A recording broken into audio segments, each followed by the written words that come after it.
Hey friend, welcome back to another episode where we're talking about conquering our goals. And today I'm using an example of a big audacious goal that maybe some of you might relate to, and I'm breaking it down into smaller projects and action steps. This is to expand on what we talked about yesterday, which was taking our big goals and breaking them down into simple steps. The example I'm going to use is a big one. Running a half marathon and shedding some pounds along the way.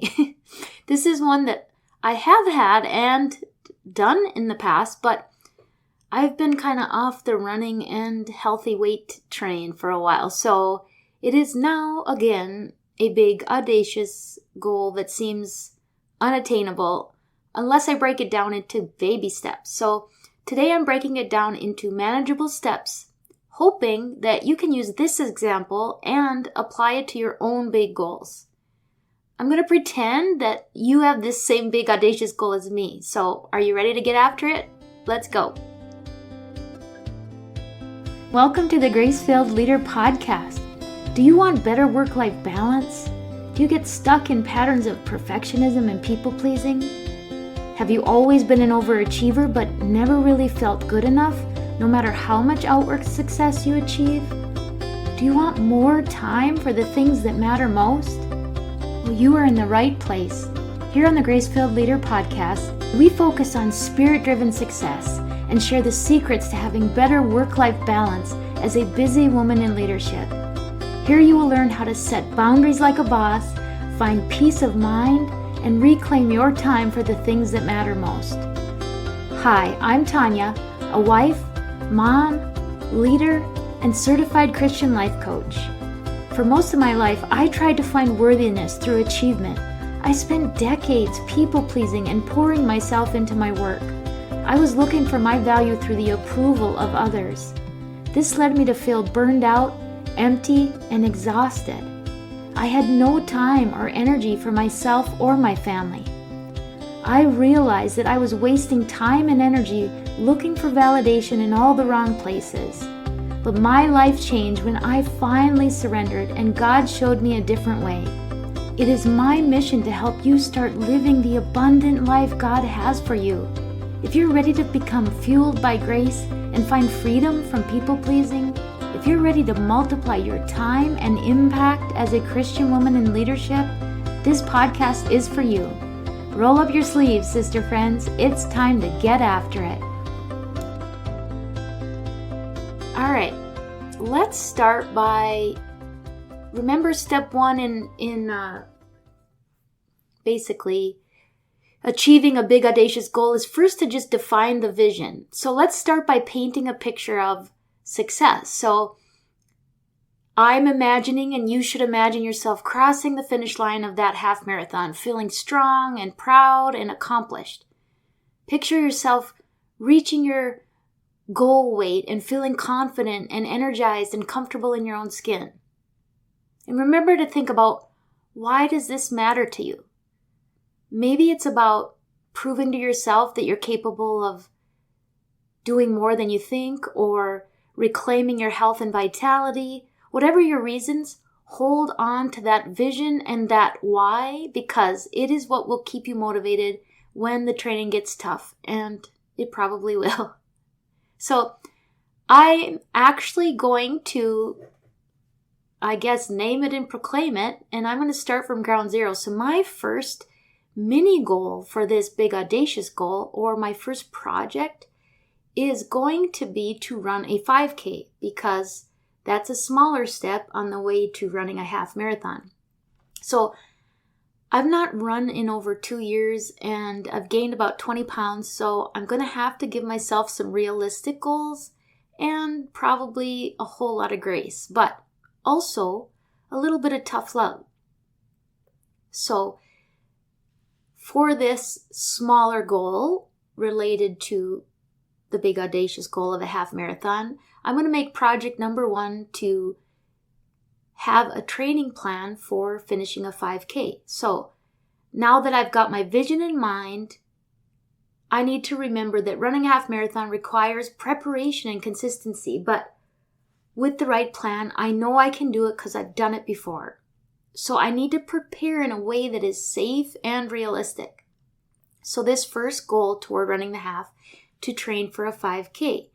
So that is the project or the mini goal on the way to the big goal. That's project number 1, training for a 5K. So I'm going to break that down into actionable steps. So step number 1 is I need to find or create a training plan.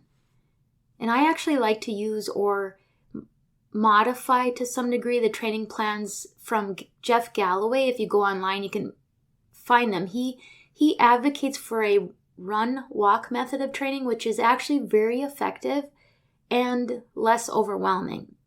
It's not a whole lot of running. You run just a few days a week, gradually building up your time and mileage. And then the other days are just walking or cross-training days with, of course, a rest day scheduled in there. So I found my training plan, and now that I have the training plan, I need to make sure that I have the appropriate equipment that I need for it. So I need supportive running clothes that hold all my almost 50-year-old body parts where they belong without chafing.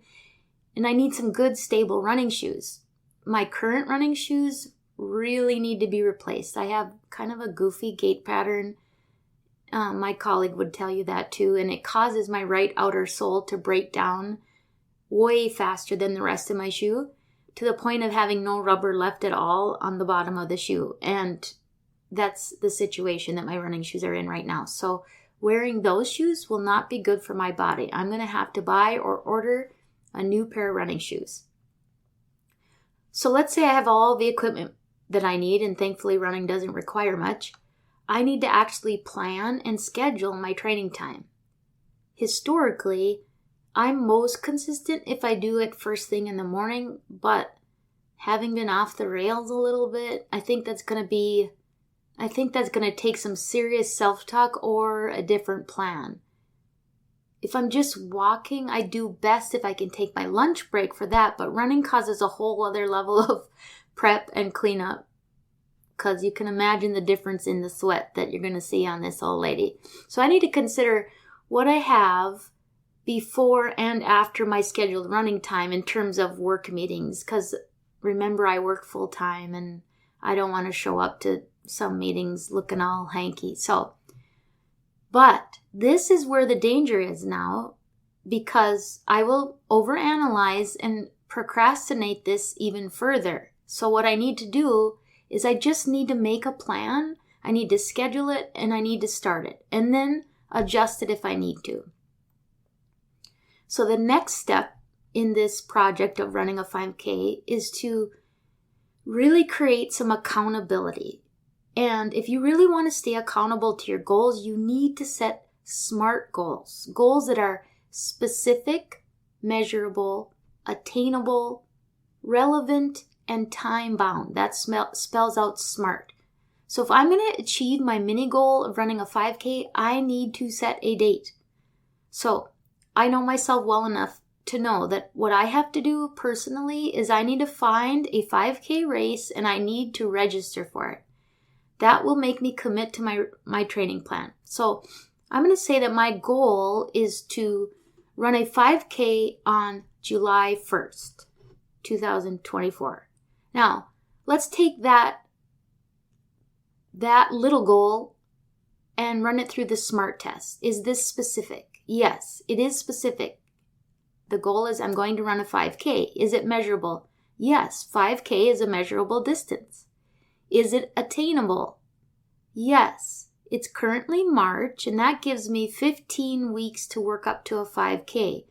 And ironically, the training plan that I just found is a 15-week training plan that basically starts from ground zero and works up to a 5K. Yikes.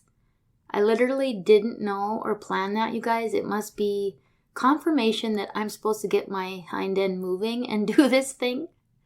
So anyway, we've done the S, the M, and the A of SMART. How about the R? Is this goal relevant? Well, yeah, it's very relevant to my big audacious goal to eventually run a half marathon, and it's relevant in contributing to better health, hopefully some weight loss, and having more energy, as I am literally a day away from turning 50, y'all. Yep, it's true. Okay, I digress. Finally, the last test is this goal time-bound? Yes, it is time-bound because I am setting July 1st, 2024 as my deadline.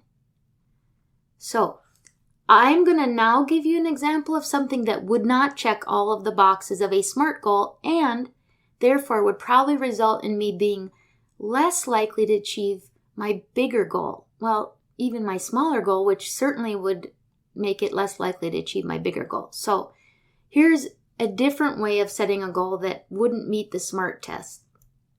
Someday, before I get too old, I want to be able to finish a running race.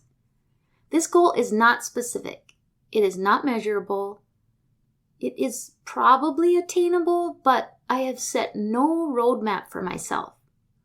It is relevant, but it is certainly not time-bound. So if you think about these, which goal would you guess that I or you would be more likely to successfully achieve?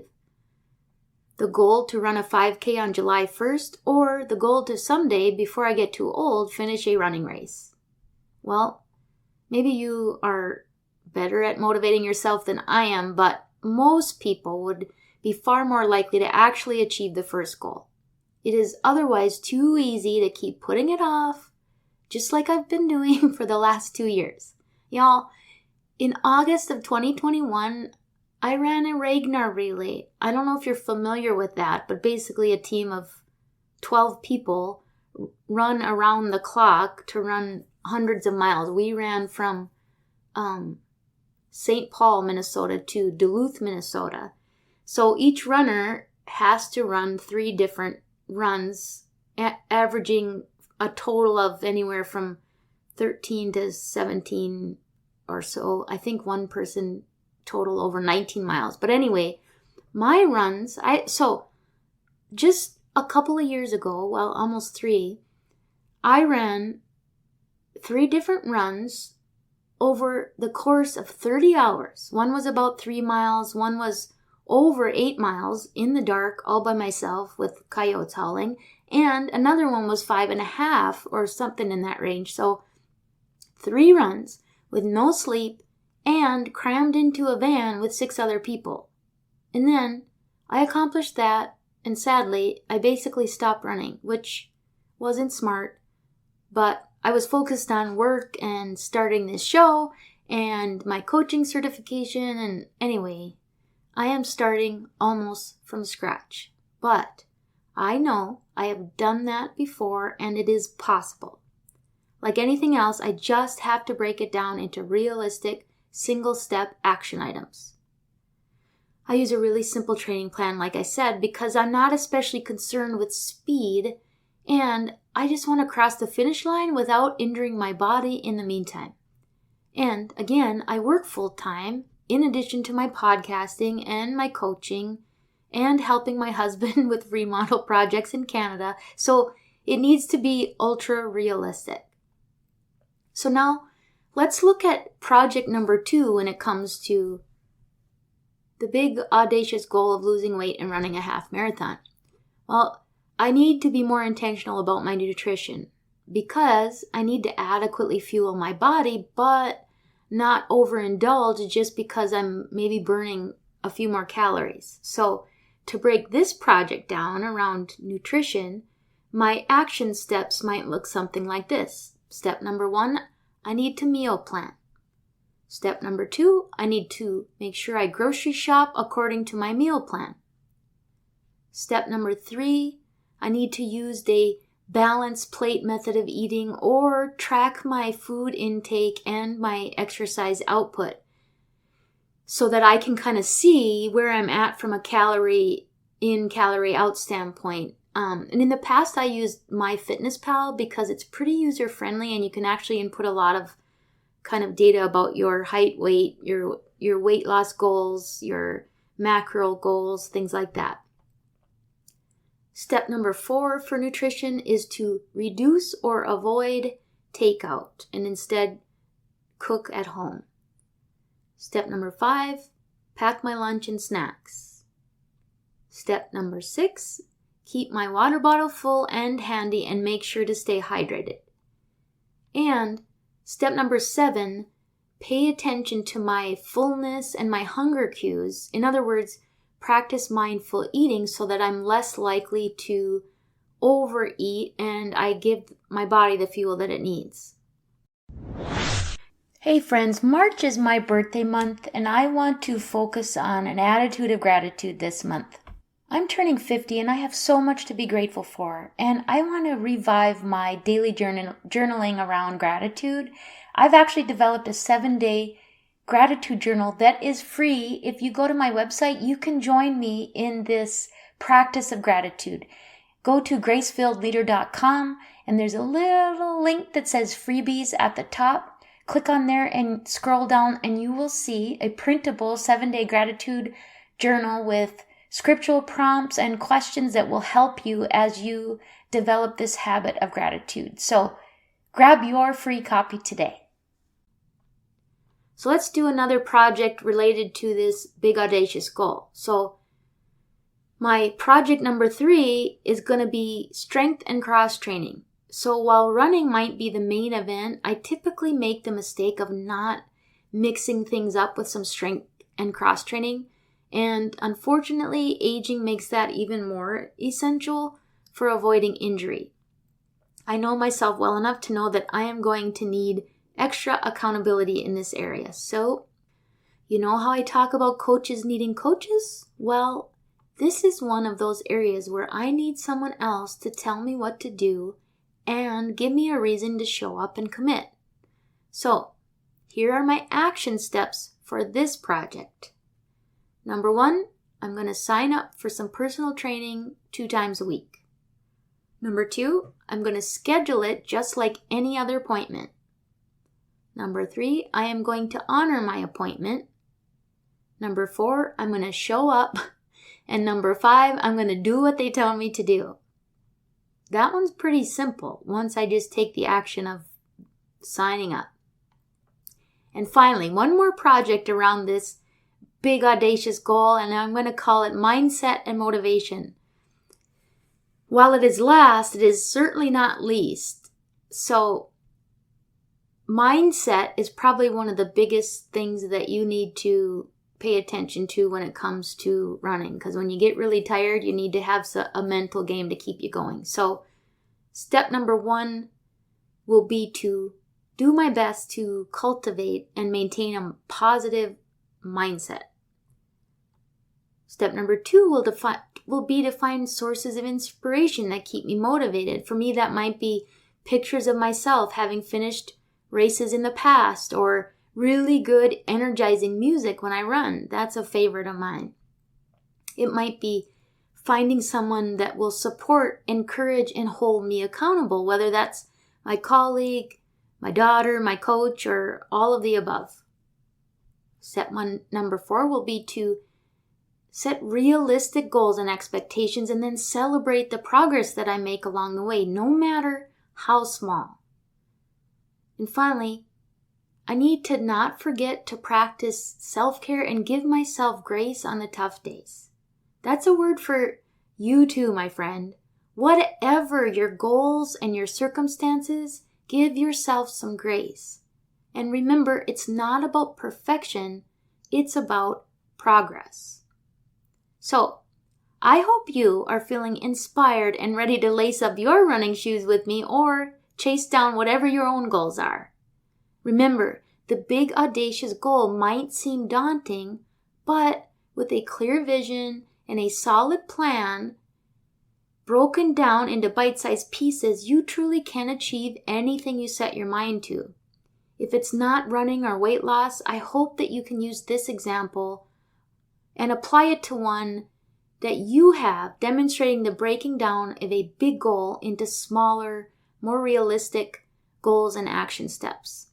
So until next time, my friends, keep pounding the pavement and chasing those dreams literally and figuratively. And as always, I pray that the Lord fills you with gratitude, peace, and His amazing grace. I pray this episode blessed you, spoke to you, or encouraged you in some way. If so, please share it with a friend and head on over to Apple Podcasts to leave me a review. That's the only way for me to know if you're enjoying the show. Nothing blesses me more than to hear from you. Also, come on over to our free Facebook community. This is a great place for us to support one another on our faith and leadership journeys. You can find the link to the group in the show notes or go to gracefilledleader.com/community. If you have questions or content ideas for the show, please send me a message on SpeakPipe or via email. Go to gracefilledleader.com/contact and leave a written or voice recorded message. I would love to know how I can best serve you on the podcast. Now to Him who can do immeasurably more than we can ask or imagine, according to His power that is at work within us. Ephesians 3, verse 20. Until next time, my friends, God bless.